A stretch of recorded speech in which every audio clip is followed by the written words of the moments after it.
Begitu juga era Sayyidina Umar, era Sayyidina Utsman, Ali. Itu juga ngalami orang-orang yang ekstrim. Misalnya begini, saya contohkan korban-korban ekstrim yang real. Sayyidina Ali itu masyhur, dia punya musuh besar namanya Muawiyah. Karena permusuhan ini tidak bisa dihindari. Jadi kalau dalam fikih Islam, ini anak-anak saya ajari fikih. Kalau orang mukmin membunuh orang mukmin itu hukumnya dosa besar apa kecil? Besar. Itu di bab kisos. Tapi orang fikih itu unik. Di fikih itu ada kitabus siyal namanya. Di takrib ada kitabus siyal. Dan di situ ada penjelasan mangkutila duna mali fahuwa syahid. Orang yang dibunuh karena membela hartanya atau keluarganya, itu dia mati syahid. Kalau dia posisi membunuh, maka malingnya atau penjahatnya muhaddarun damu. Gak punya hak nuntut kisos karena dia anggap gak ada artinya darah. Nah sekarang begini, suatu saat ada garong ke rumah Anda, ingin membunuh Anda karena ingin mengambil harta Anda. Anda ingin ingat status mukminnya atau status garongnya. Terus kamu mau dibunuh diam aja. Saya tidak mau membunuh orang mukmin atau membunuh orang muslim. Nah, kesulitan yang dialami Sayyidina Ali seperti itu. Orang-orang Khawarij cara berpikir Ali ku geblek. Wong mukmin kok pengen mateni wong mukmin. Muawiyah ya geblek pisan. Wong mukmin kok pengen mateni orang. Padahal suasana sudah kacau. Ketika seorang penjahat mau membunuh yang punya rumah dan yang punya rumah ingin membunuh penjahat, itu namanya mukmin bentrok sama orang mukmin. Apa orang benar sahibul hak ingin mempertahankan haknya? Tidak sampai saya tanya. Itu sahibul hak, yaitu yang punya rumah ingin mempertahankan haknya. Meskipun dalam duel ini kadang terjadi pembunuhan. Nah di sini ini ya, ulama ahli sunnah menyebut masalah istihadiyah. Kelompoknya Sayyidina Ali mempertahankan nyawanya meskipun dengan cara membunuh pasukan Muawiyah. Pasukan Muawiyah juga mempertahankan nyawanya meskipun harus membunuh pasukan Ali. Zaman itu susahnya istihad seperti itu. Tapi orang Khawarij cara berpikir enggak, ini biang keladi masalah itu Ali sama Muawiyah. Mereka malah rapat, ya sudah dua-duanya bunuh saja. Ya masyhur tuh, akhirnya Sayyidina Ali dibunuh oleh orang Khawarij. Makanya ini penting ya, pentingnya ngaji seperti ini. Jadi kamu harus dilatih berpikir nubuwah. Ya dilatih berpikir apa? Nubuwah disebut al-ulama warasatul. Meskipun dengan cara yang ekstrim, tapi pikirannya saja, jangan perilakunya. Saya punya contoh sekian kasus, sekian tragedi. Misalnya begini. Saya itu dulu punya teman, dia soleh, bisa baca Fathul Mu'in. Dia itu janggal. Bilang sama saya, Gus, tidak biasanya Rasulullah itu agak-agak nyindir orang fakir. Ini kok ada hadis kadal fakru ayakuna kufur. Bahwa kefakiran itu mendekati apa? Kekufuran. Dia itu aneh sekali. Biasanya tidak biasanya Rasulullah kritik seperti itu. Walhasil, ini singkat cerita, anak ini ngalami satu trauma. Dia itu miskin. Gara-gara miskin gitu jadi buruhnya orang non-muslim. Dan sering disuruh nganter majikannya itu ke tempat-tempat lokalisasi. Dia mulai mikir, ini gara-gara fakir saya harus nganter orang ke lokalisasi. Mulai ingat dia, sedekah Rasulullah ini gara-gara fakir saya jadi pengantar orang ke lokalisasi. Suatu saat majikannya itu benar-benar bangkrut. Malah tidak disuruh nganter. Pokoknya carikan yang cantik bawa sini. Pusing. Dia akhirnya walhasil lari terus keluar, terus dia cerita betapa ekstrimnya fakir sehingga gara-gara fakir saya harus jadi penolong orang yang mau apa mak. Anda boleh berpikir ekstrim, tapi ekstrim dalam melawan kemungkaran itu tadi. Saya nggak boleh jadi fakir, tapi takutnya fakir yang nanti jadi alat kemak. Imam Ghazali juga punya contoh seperti itu. Imam Ghazali pernah marah besar ketika tren di Baghdad itu orang belajar fikih semua. Hatta la yakuna thamma tabibun illa min ahli dhimmah, kata beliau. Sampai di Baghdad itu tidak ada dokter kecuali orang kafir dhimmah. Akhirnya kalau ada ulama sakit, saya masih ingat pas kecil, kalau ada ulama sakit itu tidak boleh dibawa ke rumah sakit. Takutnya ketemu dokter muslim, non muslim malah disuntik langsung apa? Akhirnya ulama saat itu berfatwa, orang Islam harus ada yang jadi dokter. Banyaklah gus-gus yang sekolah ke dokter. Yang masyhur ya seperti Sahal bin Abdul Fattah. Itu dulu putranya Ki Fatah yang menolong Mbah Mahfud saat sembunyi. Saking idolakannya Basal, anaknya dinamakan Sahal, tapi dia jadi dokter spesialis bedah. Begitu seterusnya urusan negara. Dulu itu orang jabat itu tidak boleh, karena jabat itu dekat dengan syubhat, dekat dengan haram. Tapi gara-gara pejabatnya non-muslim, kalau bikin aturan ya ala non-muslim. Ulama akhirnya sadar, andikan kita yang jabat pasti tidak seperti itu. Bisa bikin perda ini, bisa bikin pelaturan begini yang menguntungkan Islam. Nah, jadilah banyak pejabat yang sekarang muslim. Tempat-tempat maksiat diobrak-abrik sama Satpol PP macam-macam. Kita untung. Tapi kalau orang-orang Khawarij pikirannya pokoknya pejabat itu dekat dengan haram, dekat dengan syubhat. Padahal dengan kita jabat bisa bikin perda atau apa yang menguntungkan Islam. Kemudian menjadi masalah baru secara fikih. Ini adik-adik dengerin biar kulino senam fikih. Kalau caleg soleh, misalnya Mas Nadif nyalek, ini tadi tak guyoni, mau jadi bupati ndak, kalau ya mau saya dukung. Jadi misalnya gini ya, Zaid sama Bakar, misalnya Bakar itu orang soleh, mau jadi calon lurah. Dia tahu kalau dia lurahnya kampung lebih baik. Kalau yang jadi ini Zaid, itu kampung itu rusak, karena dia suka dugem, suka macam-macam. Kemudian Zaid ini pasti jadi karena beli suara. Misalnya per kepala itu dibeli 50.000. Bakar ini kalau nggak beli suara, kalah. Padahal dengan kalahnya Bakar artinya kemenangan, kemungkaran. Itu zaman era Fathul Mu'in, muridnya Ibnu Hajar Al-Hitami. Ibnu Hajar muridnya Abu Zakaria Al-Ansori itu fatwa. Yang soleh ini wajib beli suara, bukan boleh, wajib beli suara. Tapi ini namanya tidak nyuap, perlu dicatat, ini namanya tidak nyuap. Jadi tidak bisa kamu kaitkan misalnya ar-rosi wal murtasi finnar. Yang nyuap maupun yang menerima suap adalah sama-sama di neraka. Tidak bisa seperti itu. Karena logikanya dibalik.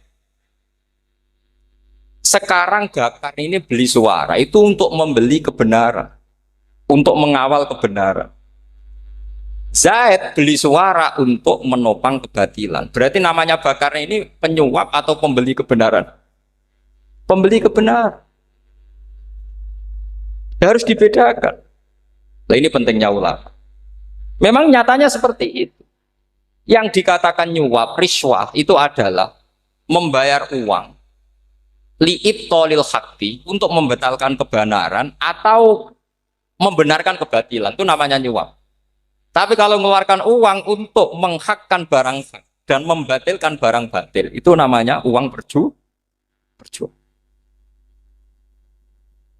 Nah ini pentingnya mikir.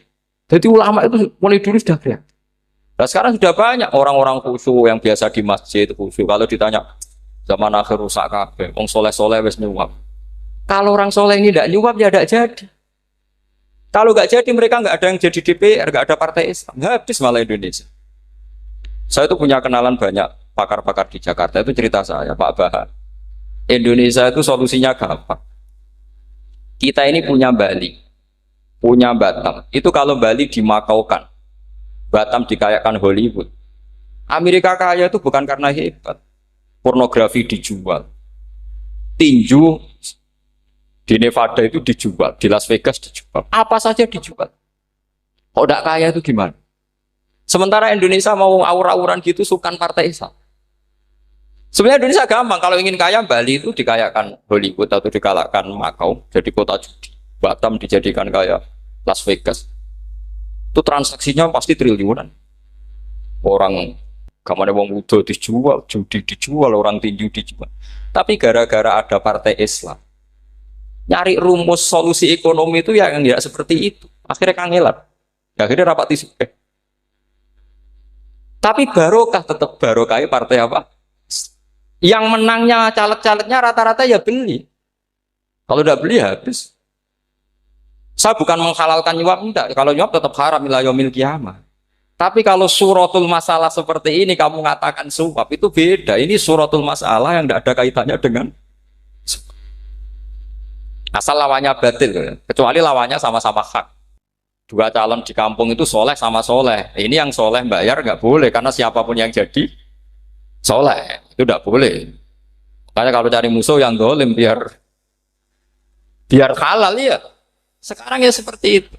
Kamu biasa heroik, biasa ngasih kiai kamu, ngasih hadiah kamu, biasa ngasih ibu kamu uang. Ternyata ibu kamu setelah kamu kasih uang, dikasihkan adik kamu atau kakak kamu yang nggak pernah kerja, terus kamu marah-marah, ini tidak adil. Saya yang memberi nggak dikasih, ini yang nggak kerja dikasih terus. Loh kamu biasa jadi pahlawan kok turun kelas menjadi apa? Pasien. Kamu milih jadi pahlawan apa pasien? Pahlawan. Jadi sebetulnya faham-faham ekstremis ini dari kegoblokan. Dari kegoblokan berpikir nubuah sehingga tidak punya rasa ibadah. Lah ini yang menjadi orang-orang ekstrem. Jadi korban pertama ekstremitas itu bukan sahabat tapi Rasulullah Shallallahu Alaihi Wasallam, yaitu Nabi dibilangin oleh mereka, "I'dil ya Muhammad, kamu kalau bagi harus adil." Pikiran mereka kalau adil sama rata sama. Jadi kalau pakai pikiran itu, saya minum di sini itu haram. Mau ndak ikut bikin kok minum. Enak tamu, toko-toko mangan, sing masak kangelan urung. Itu jajan bareng. Itu sama seperti kasusnya Bahram Al-Majusi. Dia itu seorang raja kaya, punya anak cantik. Dipikir-pikir, anakku ayu dirabi nang liya rugi, sing gedhekno aku sing rumah aku dirabi wong liya. Maka dia berpikir mau dinikahi sendiri. Karena tadi melihat Mas Nadiem ya orang Kenya tadi, apa Nigeria. Malah gak layak itu maksudnya orang. Ini Mas Nadiem ini termasuk harus mendukung gerakan tidak ekstrim. Nyawanya masih itu karena barokahnya beliau agak-agak gitu. Tapi nggak sampai liberal ya, agak-agak pokoknya itu. Karena ketika ada gerakan ekstrim di Mesir, itu termasuk dia DPO. Ternyata setelah ada intelijen, beliau pas buka itu nggak makan dulu tapi rokok dulu. Wah ini mesti orang sekuler, tidak ekstrim. Akhirnya nyawanya sampai sekarang itu barokahnya rokok pas iftar itu pas. Nah tanya ini masih hidup, ya mas ya. Ya pernah sepuh sama saya. Jadi pikiran-pikirannya Bahram itu seperti itu. Walhasil akhirnya Bahram itu menikahi anaknya sendiri. Masyhur itu dalam cerita. Jadi ceritanya itu ada seorang wali tidur di Masjid Haram sama Rasulullah, ditemuin gitu. Terus kata Rasulullah, salam saya untuk Bahram Al-Majusi. Ternyata dicari-cari nggak ada Bahram lain kecuali Bahram yang berdua, bahkan anaknya sendiri mau dinikahi. Ya cara berpikir karena seperti itu. Kalau kita berbuat banyak harus dapat. Itu bahaya. Bahaya sekali karena kalau dalam teori beragama itu al-yadul ulya khairum minal yadis sufla. Kalau biasa ngasih ya ngasih saja, itu heroik. Itu bagus. Jangan biasa ngasih sekarang bermental apa? Makanya saya itu kalau ngajar di pondok yang dulu pernah saya belajar di situ atau yang pernah sepuh itu, dikasih itu bingung. Karena saya ya masih waras itu. Jadi kalau dikasih itu bingung.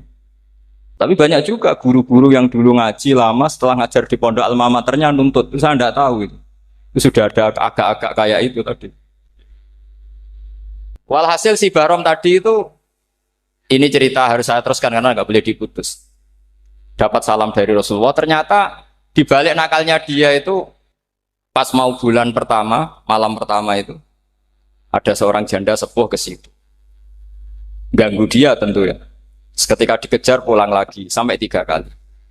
Dia tanya, kenapa bu kamu begitu? Katanya saya ini anak-anak saya kelaparan. Kalau saya pulang anak-anak saya nangis minta makan. Saya ingin minta Anda.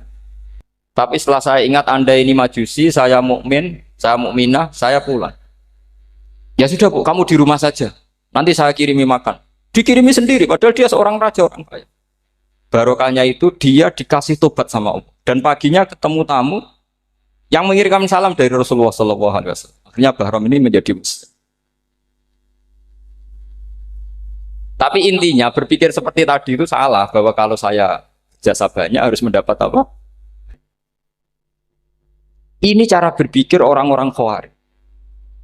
Iya, saya pernah ditanya seorang dosen.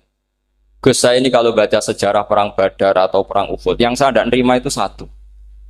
Kenapa setiap ghanimah, harta orang kafir dan istrinya orang kafir kok disita orang Islam, dan yang perempuan jadi amat, kemudian juga digauli orang Islam, yang hartanya orang kafir juga jadi asetnya orang Islam, kok kayak garong. Dia tanya seperti itu sama saya. Terus saya jawab, kalau sampean ada garong dan kemudian bawa senpi, senjata api, kemudian garong Anda, penjahat Anda lumpuhkan, ya senpi itu harus Anda kembalikan. Monggo penjahat ini kagungan jenengan beto wangsul. Karena ada milik Anda, harus dikembalikan. Wah, tidak bisa Pak, kalau saya kembalikan pasti dipakai jahat lagi, dipakai kriminal lagi. Ya sama, kalau asetnya orang kafir dikembalikan ke orang kafir akan menjadi aset kekafiran lagi untuk menghancurkan kita. Nah, perempuan juga sama. Perempuan itu alat produksi. Jika perempuan tadi dikembalikan ke orang kafir, maka kamu menolong populasi orang. Ya seperti itu. Paham?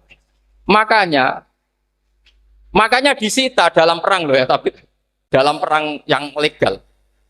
Nah itulah kenapa amat halal. Makanya di Quran itu illa ala azwajihim aw ma malakat ayman. Paling enggak itu masih ada ulama atau pemikir atau ustadz siapa saja yang bisa memahami logika apa? Nanti kalau ulama ini sudah meninggal, orang akan mencibir Islam dengan cara mengatakan Islam itu jahat, yaitu menyita hartanya orang kafir dan istrinya orang kafir setiap kali terjadi perang. Karena pemikiran ini pasti sama-sama kutubnya, sama-sama ekstrim. Nah ini penting saya katakan. Makanya masyhur itu perdebatan Sayyidina Ali dan Muawiyah. Ini saya kutip sedikit. Ini ya sama-sama berpikir ekstrim, tapi ekstrim yang baik. Walhasil dalam satu kerja bakti di Masjid Kuba, itu ada sahabat namanya Ammar. Ini di depan umum, ini penting. Kalau dalam ilmu hadis di depan umum ini penting karena nanti menjadi mutawatir. Beda dengan hadis yang Nabi ngendikan sama 1-2 sahabat, namanya hadis ahadi. Di depan umum Nabi guyon gini sama Ammar, ya Ammar waihak taktulu ka alfiatul baghiyah. Ammar, kamu ini nasib kamu itu agak sial. Karena nanti yang membunuh kamu itu kelompok yang tidak benar. Alfiatul baghiyah itu kelompok yang tidak benar. Itu disaksikan sekian sahabat. Walhasil suatu saat Ammar ini ikut perang dan ikut pasukannya Ali dan terbunuh oleh pasukannya Muawiyah. Seneng Ali. Walhasil Ammar ditemuin sama Ali. Ya Muawiyah, al-ana dhuhara bi anna fi'ati haqqun wa fi'ataka baghiyah. Sekarang kelihatan siapa yang benar. Saya yang benar, kamu yang salah. Kenapa? Karena Ammar kelompokku dan terbunuh oleh kelompok kamu. Padahal kata Rasulullah yang membunuh Ammar adalah kelompok yang salah. Muawiyah pintar sekali, dia jawabnya gini, laula kama kutila Ammar. Ammar terbunuh karena bela-belain kamu. Kalau kamu tidak nyuruh dia perang juga gak terbunuh kan. Jadi kamu ikut andil, terbunuhnya siapa? Ammar. Tapi apa kata Sayyidina Ali? Idzan qatala Rasulullah Hamzah. Kalau teori itu Anda pakai, Rasulullah pun membunuh Hamzah. Sekarang Hamzah perang karena suruhan siapa? Rasulullah. Yang membunuh Hamzah siapa? Wahsy. Kalau teori itu Anda pakai, berarti Rasulullah pun membunuh Hamzah. Terus fasa kata Muawiyah, terus Muawiyah diam. Jadi fikih pun tuh diputuskan lewat pikiran ekstrim. Tapi bukan ekstrim yang merugikan orang lain. Ya, kalau merugikan orang lain namanya sudah la dororo wa la dirar, dia menyalahi aturan itu. Makanya saya pernah ngaji di sini dulu ketika tahun kemarin. Fikih-fikih Islam itu punya rumus, itu ya gara-gara pikiran ekstrim sebetulnya. Saya pernah nyontohkan adalah orang tuh kalau sholat jenazah itu mayitnya di depan. Itu ulama fikih tidak ada yang punya alasan. Mau hanya bilang gini, hakadha wajadna salafan wa khulafan. Mulai dulu kalau nyolati mayit ya jenazahnya di depan. Ya hanya gitu saja, tidak punya alasan. Makanya ulama lain mengatakan tidak apa-apa jenazah di belakang, yang sholat di depan. Kenapa? Fa innaha laysat bimanzilatil imam. Memangnya jenazah imam harus di depan. Itu ya tidak ada yang bisa bantah. Bagaimana mungkin harus di depan? Oh, enggak, imam kok harus. Yang harus di depan itu imam. Jenazah itu imam apa enggak? Enggak. Terus alasan kedua sholat ghaib. Kalau ada orang mati di Surabaya, Mas Nadib di sini, sholat gaib boleh enggak? Boleh. Jenazahnya di depan apa belakang? Belakang. Di belakang kan? Berarti harus enggak jenazah di depan? Ya dia mau ngakeh yang jelas kalau itu. Lah ini contoh-contoh kecil. Nah orang Khawarij itu orang yang paling tidak mau menerima otak-atik seperti itu. Akhirnya jadi goblok bareng tadi. Ya makanya Rasulullah pun jadi korbannya Khawarij. Muhammad kamu harus adil. Karena pikiran mereka adil itu yang memberi banyak ya dapat banyak. Kalau pikiran nubuah tidak seperti itu. Kalau yang biasa memberi, biasa heroik, biasa baik ya biar tetap biasa memberi. Jangan dilatih jadi apa? Fasih. Ini mungkin adik-adik juga agak keberatan, tapi harus dilatih. Makanya saya itu jadi kiai itu ya mulai kecil anaknya kiai, butuh kiai. Saya itu ya mulang tuh senang. Saya tidak pernah terlintas dikasih santri atau dihormati ya enggak. Mungkin sampai mati ya enggak terlintas. Ya pikiran saya sederhana. Biasa mulang pahlawan malah sekarang pasen itu malah kayak cemen, kayak turun kelas gitu. Jadi saya terus ya enggak kepikiran sama sekali. Loh kalau saya minta sama Allah karena itu atasan saya. Makanya ada ulama yang ekstrim gini, ini kisah nyata. Ada ulama alim datang ke seorang raja. Rajanya ini soleh padahal. Ternyata pas raja itu berdoa, ya Allah saya kasih ini, kasih ini. Padahal ulama tadi itu mau mengajukan proposal.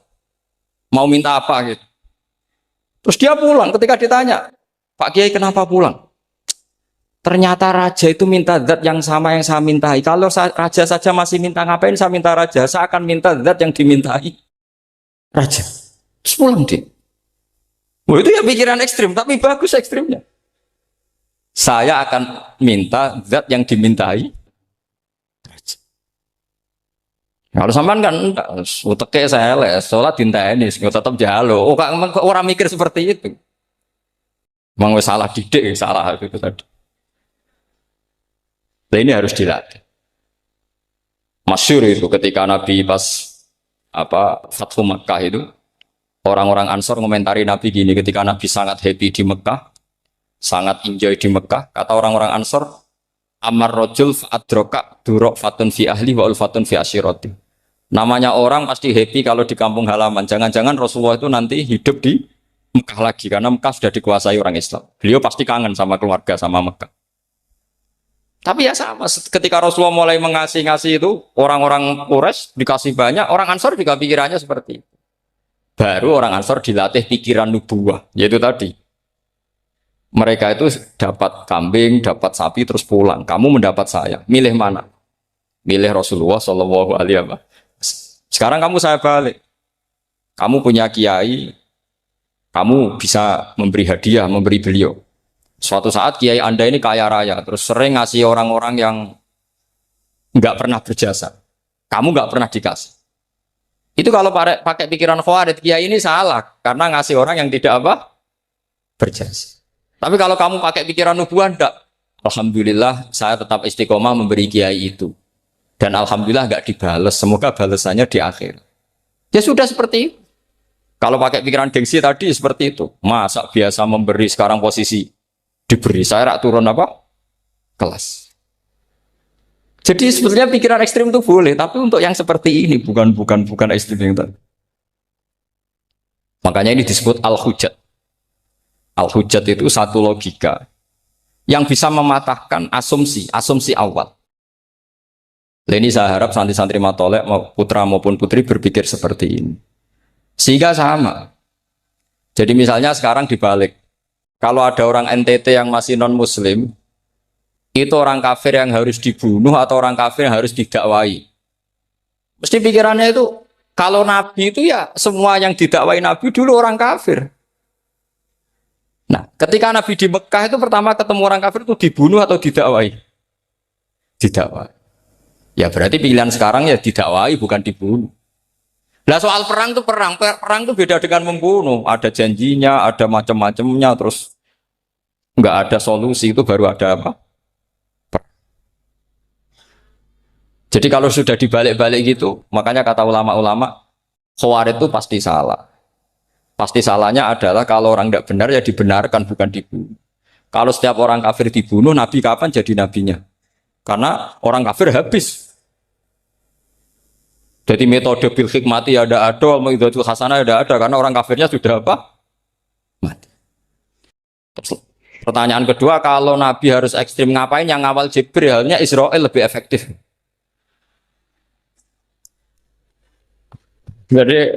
Jadi kalau sama-sama ingin ekstrim, Nabi itu nggak usah dikawal Jibril, kan enggak efektif kan? Harusnya yang ngawal itu siapa? Israel. Kan nggak repot. Nah, jadi saya mohon ini saya cerita. Jadi korban pikiran ekstrim itu bukan siapa-siapa. Pertama itu Rasulullah. Akhirnya Rasulullah menjelaskan, ya beginilah cara berpikir. Jadi saya kira demikian. Nanti mungkin kalau ada tanya-tanya, ada pertanyaan. Yang jelas kalau seputar ekstremitas itu bisa latihan. Ya sebenarnya bisa latihan di fikih. Karena fikih ini cerminan dari pikiran ulama. Ya, cerminan dari pikiran apa ulama yang tidak tekstual. Ya, seperti gini ya. Tasaddaqa Rasulullah so'an min tamrin au so'an min aqidin. Ketika zakat fitrah itu Rasulullah mengeluarkan satu sok tamar. Tamar itu kurma. Kalau menurut tekstual berarti zakat fitrah harus pakai kurma. Tapi semua ulama sedunia mengatakan putih ahlil balad. Hanya dalam konteks Indonesia ya pakai apa? Beras. Berarti kata tamar diganti kut. Diganti apa? Kut. Jadi orang itu jangan diajak goblok bareng. Masa Nabi ngendikan tamar harus apa? Makanya saya pernah debat.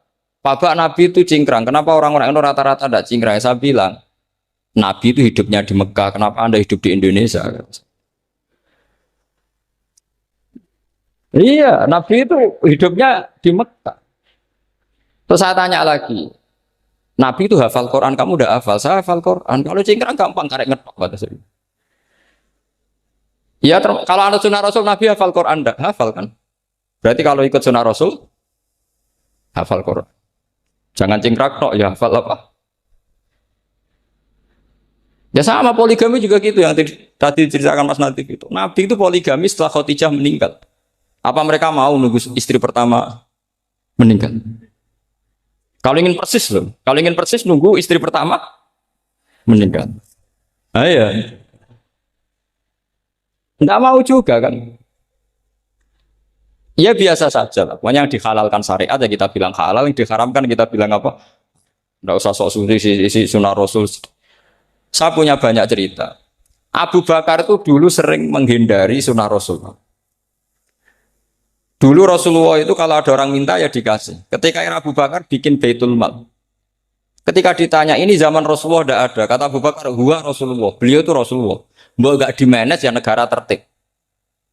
Umar bikin pasukan itu diangkat negara. Kalau dulu zaman Nabi yang ikut perang bahaya, yang tidak perang namanya munafik. Era Umar tidak, militer itu ditunjuk. Ya digaji pakai Diwanul Murtaziqah.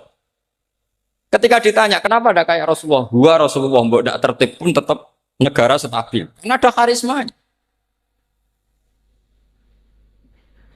Jadi kadang-kadang dalam banyak hal itu kita malah tidak boleh persis Rasulullah karena kadang banyak khususnya. Yaitu contoh yang paling masyhur di fikih ya kayak Nabi itu Neka 9 itu khususnya. Dalam strategi juga sama.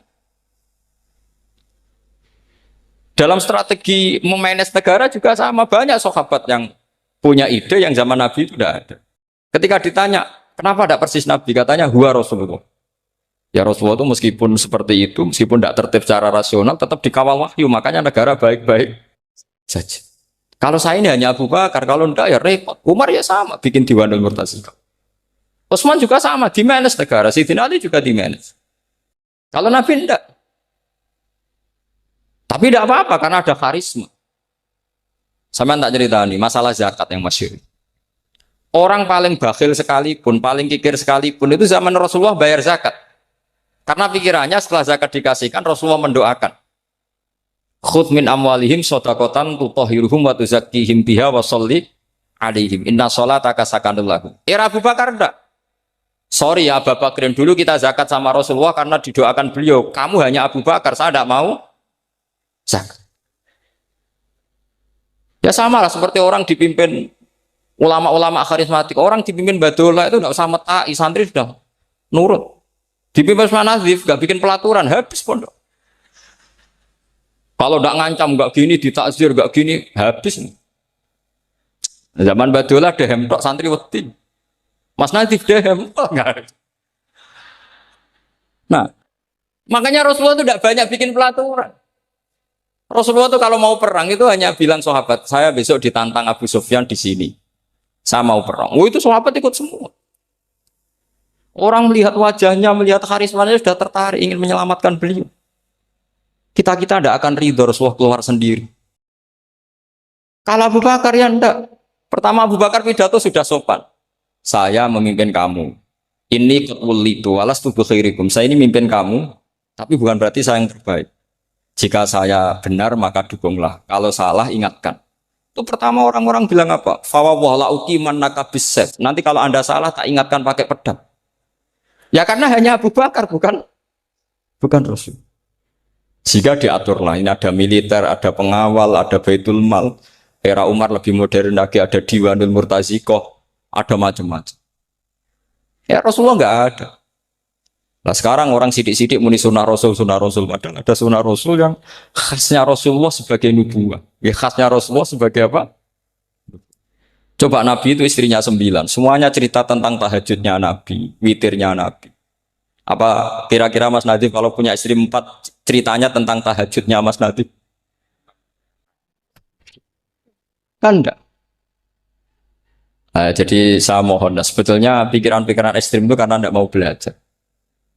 Enggak mau belajar. Kalau mau belajar itu, kata Imam Ghazali itu dalam kitab Imla, Al-Imla fi Iskalatil Ikhya itu, fal ma'ani awsa'u minal ibarat. Yang namanya ma'ani itu awsa'u minal ibarat. Jadi yang fal ma'ani awsa'u minal ibarat. Jadi yang namanya makna itu lebih luas minal apa? Ibarat. Nah, ini contoh yang paling nyata ya Sayyidina Ali. Ketika Sayyidina Ali perang sama Muawiyah, itu Sayyidina Ali bilang, sebaiknya Muawiyah kirim delegasi, mediator. Saya juga kirim mediator. Terus orang-orang Khawarij karena tadi tekstual. Mahada ya Ali. Ini apa ya Ali? Lam yujad fi kitabillah. Aturan mediator itu tidak ada di Quran. Bahwa kalau kita perang harus ada mediator itu tidak ada. Terus Sayyidina Ali baca ayat wa in khiftum shiqaqa bainihima fab'atsu hakaman min ahli wa hakaman min ahliya. Jika lelaki dan perempuan, suami istri terjadi shiqaq, terjadi konflik, maka suami kirim satu mediator, yang pihak perempuan juga kirim mediator. Terus Sayyidina Ali ngendikan wa amru Muhammad a'dhamu min amri rajulin wa imra'atin. Urusan umat Muhammad lebih serius ketimbang urusan hanya sekedar suami dan istri. Maka kita butuh hakam, butuh mediator. Baru 4.000 orang Khawarij tobat ngikuti pikirannya Sayyidina Ali yang tidak tekstual. Sama seperti zaman Rasulullah. Ketika Rasulullah mau perang Badar, saya ini mau perang Badar kata Rasulullah. Musuh saya itu 1.000 lebih. Kalian hanya 313. Apa kita teruskan? Itu sahabat langsung bilang gini, saya itu hafal teksnya. Idzan lanaqulu laka kama qalat banu Israil fathab anta wa rabbuka faqatila inna hahuna qa'idun walakin idhab anta faqatila inna ma'akum muqatilun. Ini kelihatan sekali bahwa para sahabat sudah ada tekstual. Orang-orang Bani Israel ketika melihat Musa katanya sakti dan orang dekat Allah, itu cara berpikir orang Bani Israel gini. Walhasil ada perintah supaya Musa itu merangi kaum Jabarin. Orang Jabar ini gagah-gagah, pikirannya orang Bani Israel. Musa kamu itu sakti dekat Allah, ya sudahlah sama Allah saja sana, tak tunggu di rumah kabarnya. Itu kan sama dengan santri semedit, roh kiai ini suga, kiai aku suga, serasa tak pikir kan seperti itu. Ya sama seperti itu. Nabi ku kekasih Allah, mesti perang menang, serasa tak ewangi mesti menang. Fadhab anta wa rabbuka faqatila inna hahuna. Kok itu? Ya sudah kamu berangkat saja sama Tuhan, tak tunggu di rumah. Tapi apa kata para sahabat Ansor ketika Nabi minta supaya mereka dukung di perang Badar? Langsung bilang, idzan lanaqulu laka kama qalat banu Israil. Kita tidak akan bermental kayak Bani Israil. Ini tekstual apa enggak? Mereka punya mafhum, punya pikiran. Cara Mas Nadif punya kreatif. Bahwa ini mental yang bejat, kita tidak akan meniru seperti itu sahabat. Jadi dulu sahabat itu makna di Quran juga ada tekstual. Jadi bisa memahami. Nah sekarang orang memaksa semuanya harus tekstual. Ya meskipun tadi jangan terlalu liar terus menjadi liberal. Tapi saya tidak tahu kalau contohnya Mas Nadiem tadi pakai kondom, istiqomah tidak tahu itu pikirannya Jil apa Mas Nadiem tidak tahu saya itu tidak tahu. Kok sampai sembeling itu saya tidak tahu itu. Oh, lagi juga kalau tidak bisa nyontohkan yang di luar itu, saya itu ya tidak tahu. Mulai dulu ilmunya yang seperti itu terus saya tidak tahu lagi. Jadi mulai dulu zaman Nabi pun itu sudah ada pikiran-pikiran seperti itu. Jadi tekstual atau harfiah itu ya enggak. Nyatanya sahabat langsung bilang idzan lanaku rolaka kama qolat banu apa? Esra. Jadi ini saya kira demikian nanti kalau apa ada yang tanya monggo.